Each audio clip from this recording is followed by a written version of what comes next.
Welcome and thank you for joining us today after our pause since November. We're picking back up with the remainder of our webinars for the rest of the, I guess, the 21-22 season. And today's talk marks the first of multiple that will run through the early part of April. So please come and join us for those as well. Before I introduce today's speaker, I wanted to just make a very brief and exciting announcement that later today, Smart History is going to publish or go live with our new free online digital textbook, a kind of new adventure for us called Reframing Art History. And you're seeing that landing page here. So I just wanted to, with the captive audience, just make note of that. So later today, we'll publicize that it's live and you can go see it here, but it's a work in progress. We'll be going live with about 20 chapters of 79 in this first iteration. And you can thought I would just show people very quickly what it looks like, at least part of it. You can kind of see some of the chapters that are planned, but I don't want to take too much time away from what we're actually here today to talk about. So I am going to stop sharing my screen and turn over to introducing our speaker today. I'm delighted to introduce Saskia Beranek, and she is a professor at Illinois State University. She teaches broadly on Dutch art and architecture of the early modern period, and today she is going to be talking with us about Rachel Ruysch's fruit and insect painting, which, if you are someone who teaches AP, is one of the objects on the AP list. And she's going to be kind of giving us an overview of the artist and painter and thinking about different ways that we can talk about this painting in the classroom, offering some strategies, etc. In an attempt to kind of think about how we could maybe reframe some of our survey classes. If you have questions, and I hope you do, if you could paste them into the Q&A instead of the chat, I would be most appreciative of that. It just helps me at the end field questions better to Saskia. Thanks so much. And I'm going to turn over the screen to Saskia. Thank you. Oh, thank you. Let me just get my screen shared with you. Hopefully everyone can see a detail from this wonderful Rachel Ruysch painting. So I'm delighted to share this all with you. I am not a native Dutch speaker, as I suspect many of us are not native Dutch speakers, and that always presents an initial challenge because this is the artist we're talking about today has a particularly challenging name for non-Dutch speakers, that UI diphthong. I can't even pretend to say it correctly. I usually go with Ruysch. I think technically it should be Rachel. I think for convenience, Rachel is more manageable, but for anybody who is a Dutch speaker, they may cringe a little bit when they hear us say this. So I'm really excited to share with you some of what I've been thinking about how I talk about this painting and this artist living in the turn of the 18th century in the Netherlands. A lot of what I'm going to say today doesn't have all that much to do with this specific painting, but rather about, I think, the network of different ways that we can talk about this. I think that I love still life, but I think it's really hard to know how to talk about it and how to make it interesting. It is interesting, but it's not always obvious why. I think that it's really sometimes a challenge to know how to approach still life painting. And so I've kind of thought of a web here of some of the different themes that I find intersecting both in this specific painting, but also in Ruysch's work more broadly. So we could talk about it within the context of the history of still life and the tension between symbolism and realism and seeming realism, which is a big topic in the 17th century. We could see it within the context of patronage networks or market economies and commodities. We could talk about the global connections that still life helps us to trace. We could talk about the social networks still life allows us to trace, families, professional connections, guild connections. We can look at it from the perspective of the history of science, botany, and gardening, which also intersects with histories of medicine. But we can also see it through the artist biography and through kind of the really hot topic of women artists. This is a particularly, I think, timely conversation. I just saw this morning that a couple new Artemisia Gentileschi paintings are coming on the market. So the idea of the early modern woman artist is a really fruitful avenue for discussion right now. Just one of the ways we could think about this is purely in terms of sort of what's the social context of somebody like Ruysch. She was alive, from the late 17th into the 18th century, and she's largely working in a market economy where art is a commodity. And this is part of that whole 17th century Dutch explosion of imagery.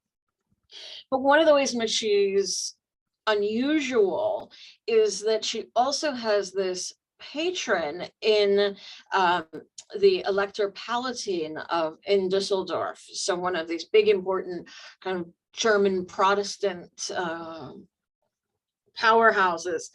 And her contract with him is unusual in that she doesn't have to move to his court to be his court painter.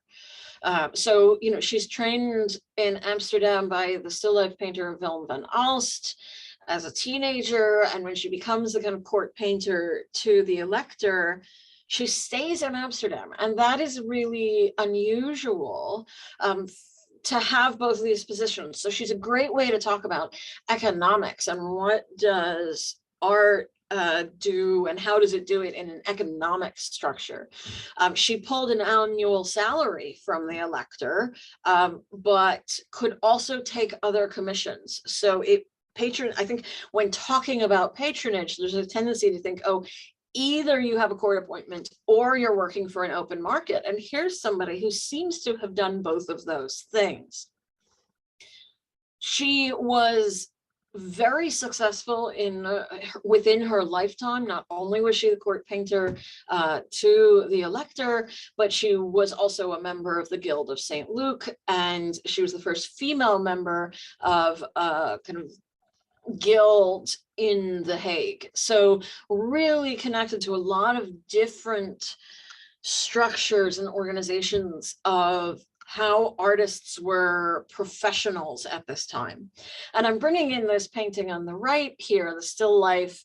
This is one of the paintings that was commissioned specifically by the Elector Palatine for his kind of gallery in Dusseldorf. And you'll notice some components of it look really familiar.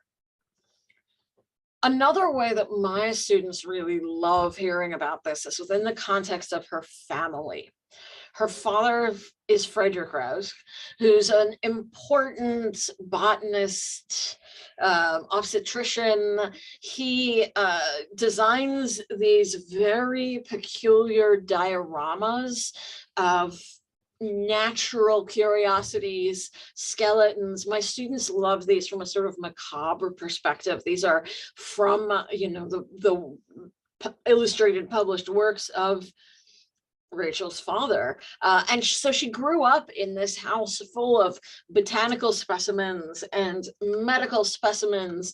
And her father developed all these techniques for preserving organs. And I think he's well known for that. His whole collection of preserved organs was sold to the Tsar of Russia. But he also developed techniques for preserving flowers in 3 dimensions and plant specimens. So, she's in this wonderful environment of these very peculiar dioramas. And natural specimens. So you could connect it to cabinets of curiosity, of Wunderkammers, Kunstkammers, etc. I brought in two paintings by her teacher, Willem van Alst, just to kind of connect her to the painting tradition and the still life tradition. And those three peaches in particular, I find so evocative because we find them repeated in this Van Alst that was for sale at Sotheby's. And we'll see that ledge in the left painting by Van Alst repeated in some of Ruysch's other works. What I think is interesting here is, there's always this debate in still life painting about whether these are symbolic components. Is this a vanitas painting, right? Are these paintings of fruits beginning to decay, or flowers or watches? When is a still life symbolic and when is it not? That's a big debate, and it's always hyper contextual. I think with the Van Alst, because we have this, we have a little clock in the foreground. We could read this as, deliberately a vanitas image about the passage of time, but that's less clear with more of Ruysch's work. We also know that she came into contact with the artist Audio Marcius van Schriek, who was known to his contemporaries as the kind of the snuffler, because he would go rooting around in the undergrowth. And he really pioneered the particular type of painting that we see in our key work for today. This, what we've frequently referred to as a sottobosco, a kind of the ground floor. And we know that in some of his paintings, he used actual butterfly wings or bits of moss kind of pressed into the surface. And that seems to be something she did as well. And so this kind of these unusual techniques of bringing the natural into the painted seems to be a really compelling point. So I think we can trace the kind of influences on her training in a very traditional way through Van Alst and through Marcius van Schriek. So there are a couple of different ways that we can think about it in a very traditional sense. We can also think about this from patronage. So, sorry, this is the best image I could get quickly for the one on the right. We could talk about this from a patronage perspective, because it's one of a pair that was specifically commissioned for her, from her by the Elector Palatine to send to Cosimo III de' Medici, who was the Elector's father-in-law. And I think these are great together because they make a great point about subject matter, right? Our fruits and animals are really autumnal. The flowers feel much springier. We've got tulips and kind of more peony-like things. So we could think about this in a seasonal sense. You could connect it to landscape painting like Bruegel's Seasons. So there's another kind of way we could connect it to other traditions. We could connect it just generally to the tradition of still life painting. And I will fully cop to the fact that I put this here because I love Adrian Court. He's my favorite still life painter because of this incredible attention to meticulous detail, right? The careful observation, the isolation of one item against a background, this careful capturing of surface. So we can think about it in that sense of the love of surface detail. And we could, in a kind of more, if you're reading Alpers on the Art of Describing, you could think about these details and modes of visuality. You could contrast some of her works, I think, with other types of Dutch still life painting, which are more obviously artificial. And I think this is another really interesting, sophisticated point, maybe not for an intro student, but for a more upper level course about what is realism, what is symbolism, how do we know when something is symbolic? We could make the argument about Willem Klassenhedde's still life on the left there, that it's all about symbolism. It's, the broken glass and the aphrodisiac oyster and the peeled lemon and the tipped over silver wine plate. That's all about, a meditation on, what kind of choices are you making in your life? It's artificial. The still life by Boschart on the right, I think, allows us to think about how these flowers, which are all meticulously observed from nature, are artificially, combined in a pastiche. And so where on this spectrum of symbolic or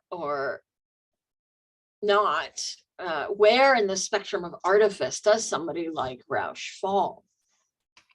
We could think about it in the context of these more elaborate, these are the Pronksstilleben. I brought in a range of these just because, I don't get to talk about still life that much. And I think it's good to see the heritage of still life painting out of which Ruysch was coming. But those paintings also allow us to think about the artifice in her work, the way in which her work is itself pastiche. And I like these two together because look at how we have almost exactly the same bunch of grapes and then those three peaches, the bunch of the nest of eggs. She's carefully observing from nature and then composing in an extremely artificial way. So I think this is a really interesting exercise for studio majors to think about composition and things like that. I think the point that I really want to make, though, is that her work is very much about fame. And what does it mean to be famous? And what's that look like in the arts? And so I brought in this one specifically because this is signed. And here's just a detail, and you can't really see it well, but it is on the front edge of that ledge. It carries her name visibly. And it's been 50 years since Linda Nochlund's wife. There have been no great women artists. And, the problem isn't that there haven't been women artists who were very successful. The problem is that greatness has been defined in such a way that it does not include the work that women were doing. So there's a really interesting conversation to be had here about the professional Rachel, who earns more money than pretty much any of her contemporaries. Her works often sold for upwards of 750 guilders, which is more than pretty much anybody else. But then there's her sister, Anna. And Anna, this wonderful painting by Anna is just down the road from me in the Cranert in Urbana-Champaign. And Anna was trained alongside her sister in Willem van Al's studio. Her paintings are almost never signed, and she did not work professionally as an artist. She married an art dealer, and she ran his business after his death until she was 83. She left several of her still lives to her daughters in her will. But here's a case where here's someone who painted for pleasure, but in terms of her training and her technical skill, the innovations of how she's composed this artificial bouquet is very comparable to her sister. So this is a fantastic jumping off point for the distinction between art and craft, between amateur and professional, and what does it mean to be a professional artist, and how does that get written into the record, the historic record? What stories do we tell and why? And how do we research somebody like Anna whose paintings aren't signed? And that can be a really fantastic jumping off point for further discussions of women artists, people working professionally, but certainly obvious also as hobbies, from the perspective of Clara Peters and her still lifes, and the way that her self-portraits in her still lives, you'll notice in all of these little details, you have teeny tiny little self-portraits that function just like Ruysch's signature. We could, talk about Michelina Vautier, the Flemish history and portrait painter. We could talk about Judith Leister, who's usually talked about from the perspective of her early genre scenes.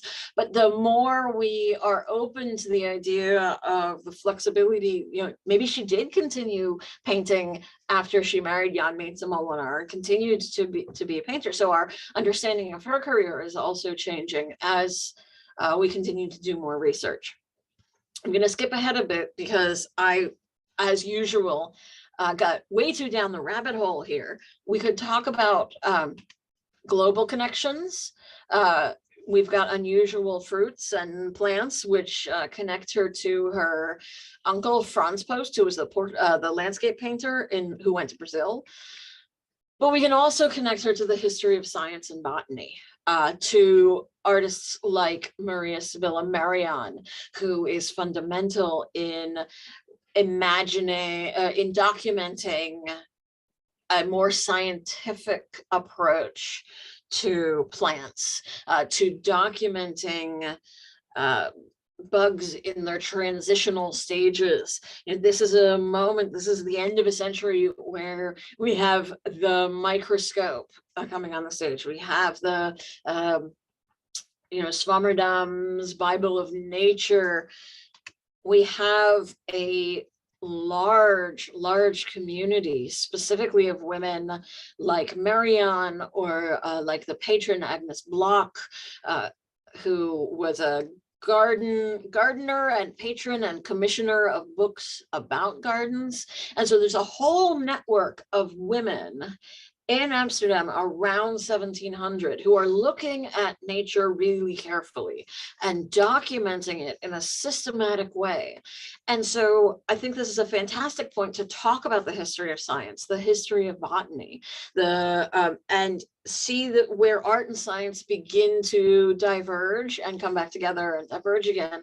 Many of us, if you're teaching at a college level, teach in a college of arts and sciences. Why are the arts and sciences together? And I think Marianne together with, sorry, as I said, way too many images. Marianne together with somebody like Ruysch enables a discussion of all of those. So those are just a handful of the ways in which I think we could productively talk about her. The still life is full of these autumnal plants. Some of them are edible. Some of them are New World. Some of them are Old World. Some of this is incredibly illusionistic and naturalistic, and then there are things which kind of pop us back out of that illusion. But we can talk about all these other big networks of ideas that make something as straightforward as a still life really can come to life for people. And I think studio students will benefit from thinking about how these objects carry meaning, but then also all of these broader networks of discussion that we could bring into the conversation. I'm just looking at the time and realizing it's already 25 after. I'm happy to hear what questions what directions we can extend this conversation in.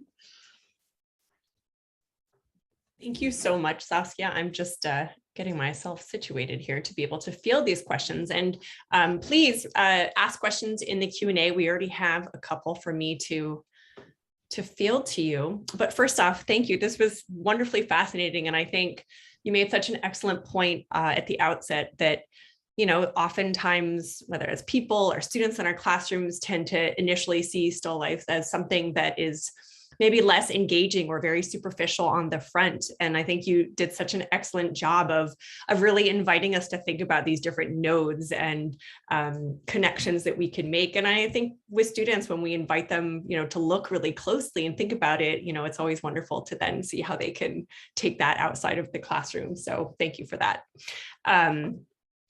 I have so many questions, but I'm not going to selfishly ask mine. So let's start with one of the questions in the Q&A, and that is, what was driving the market commodity of the time? Was there a middle class purchasing power? Yes. So the vast majority of images produced around through the 17th century are purchased by middle class consumers. So, and visitors to the Netherlands throughout the 17th century commented on, everybody has pictures, the baker has pictures, this farmer had a barn full. So being flexible in terms of how artists were marketing themselves was an important business skill. This is great for a history of business and economics. And so somebody like Maria Sibylla Merian in her Metamorphoses, she published black and white ones hand-colored ones, and then even more carefully kind of colored counterproofs at radically different price points. I mean, all luxury, but different price points. And you'll find a lot of artists working for a specific sector of the market. Now, Ruysch is working specifically for a very elite market. Her earnings outstrip people like Rembrandt. And so when we think about what fame is and what value is, I think there's a tendency to default to, oh, the old masters. But here is a woman painting something that we think of as really low on the hierarchy, but for the very elitist consumers. But a lot of still life consumption is just by everybody. Right? It really is a pick up your bread, your milk, your eggs, your paintings sort of economy. And that's part of why I study the 17th century. And then I include Ruysch in that, even though she lives well into the 18th. It's such a fascinating aspect of that time and her life, I have to say. Okay, another question, and that is about the Vanitas reading to her work, and that is, could one speculate that based on her father's work, preserving nature, meaning that things are not decaying, that there may not be that symbolism to her work? I think that certainly in her work, it is much less likely to be about that kind of symbolism. I have this as a bigger, so we can look at a little bit bigger here. You'll see flowers starting to wilt. You'll see things starting to die. I think that the inclusion of the fly on the peach there is also kind of a nod to the beginnings of decay. But I think the connection with her father is more that she's got all of this material right at hand to study. I think she's looking carefully, and that systematic looking is, I think, so important both at this moment and generally speaking, and about the eventual, you could carry this into a sort of Linnaean taxonomy of organisms. Certainly in this painting, I think it is less likely to be about the Vanitas reading, but I also think that's a really great discussion starter. Pick one like this and put it against one where it's really obviously about, there's a Hedda with a skull and a smoking pipe and so how do you decide what's carrying meaning and what isn't? And I also love the fact that about still life painting, if you're a savvy business person and you want to hit multiple markets, don't you want something that could carry multiple meanings at once, depending on who's looking at it?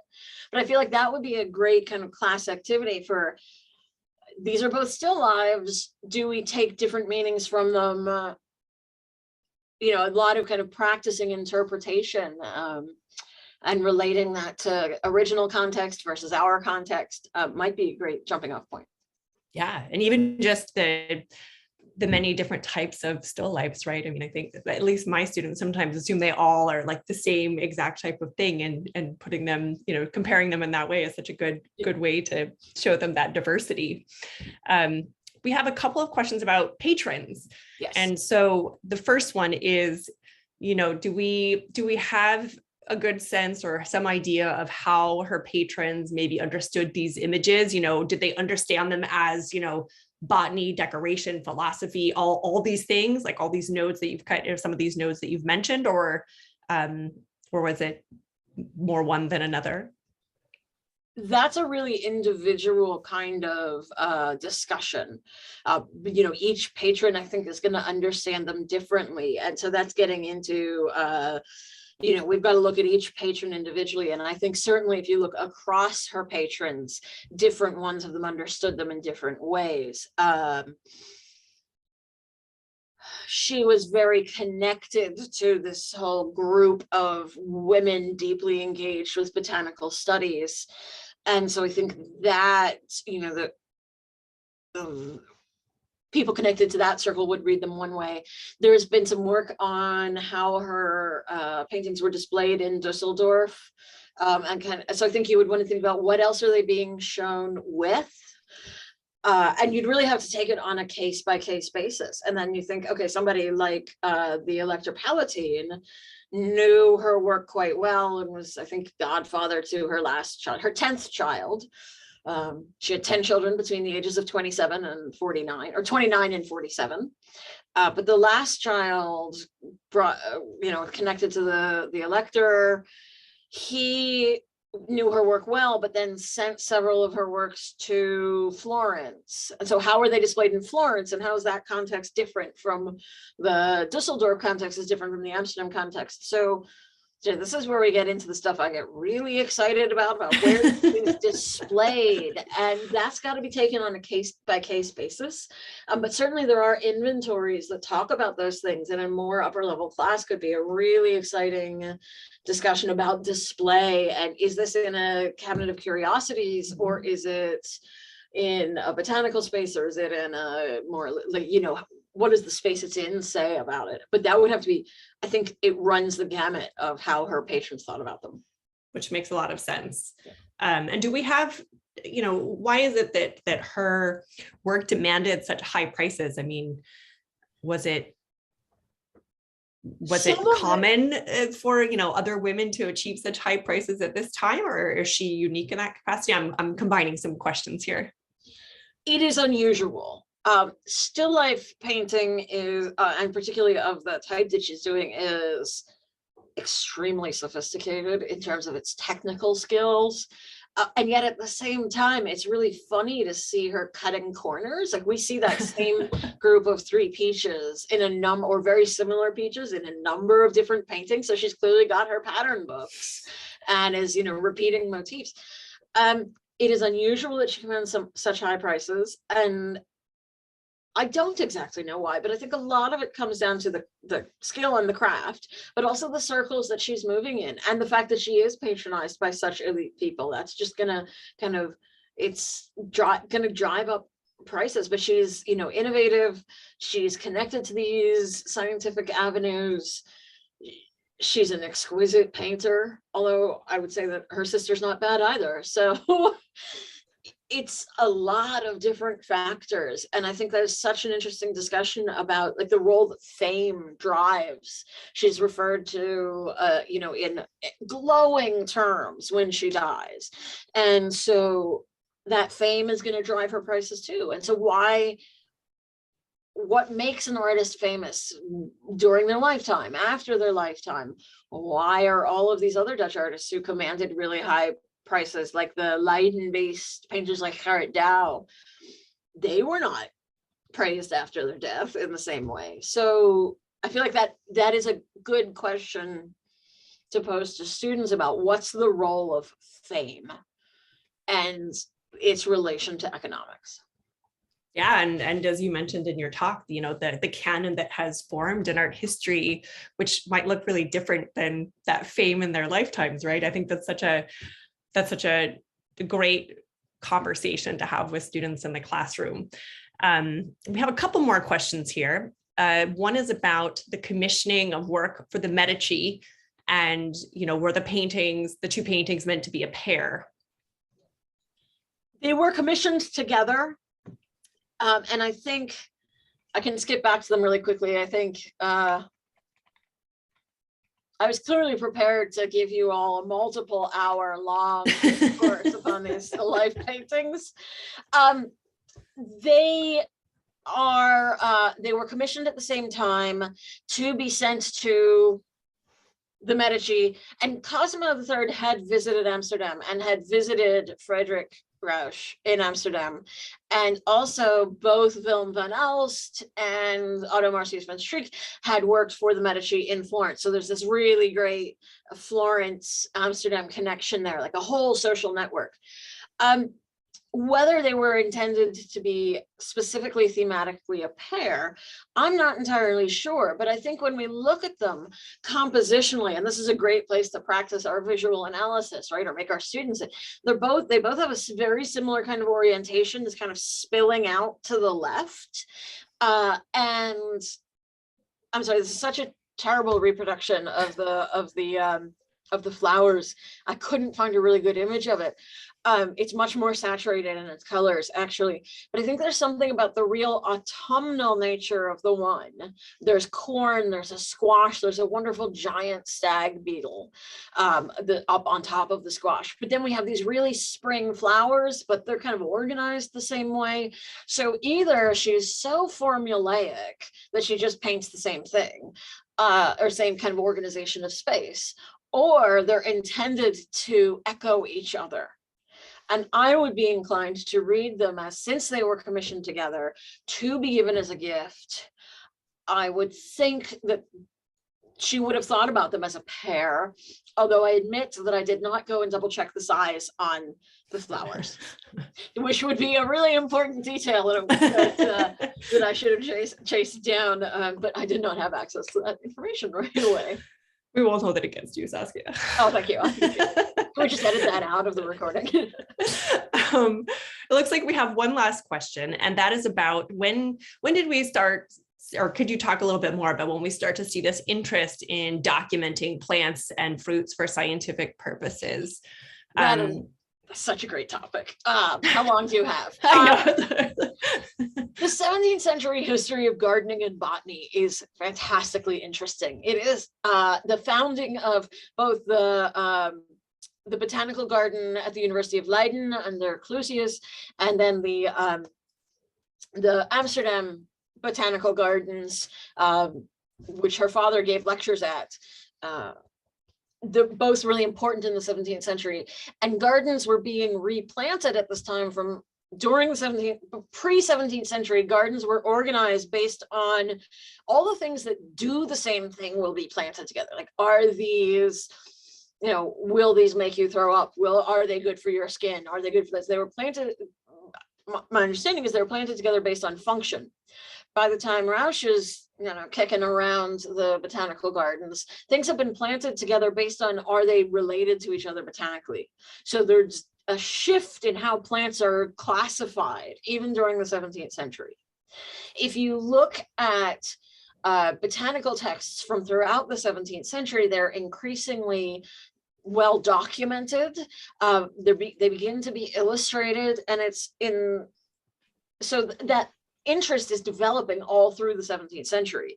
But I think we see a real literal flowering of that, pardon me for the terrible pun, at the end, in the second half of the 17th century, with people, like Marianne certainly, but also with people like Alida Witthaus. And I just have to shoehorn her in here, and she was one of the illustrators working on systematically illustrating the garden of Agnes Block. And I have to recommend highly some of the recent scholarship around Block and the network of women. So I'd say it's a growing interest throughout the 17th century. And then a lot of these texts, in the tail end of the century, just take it to this whole new level. But it begins, with the systematic study of plants at the University of Leiden, I think, and a couple important figures in kind of the history of gardens.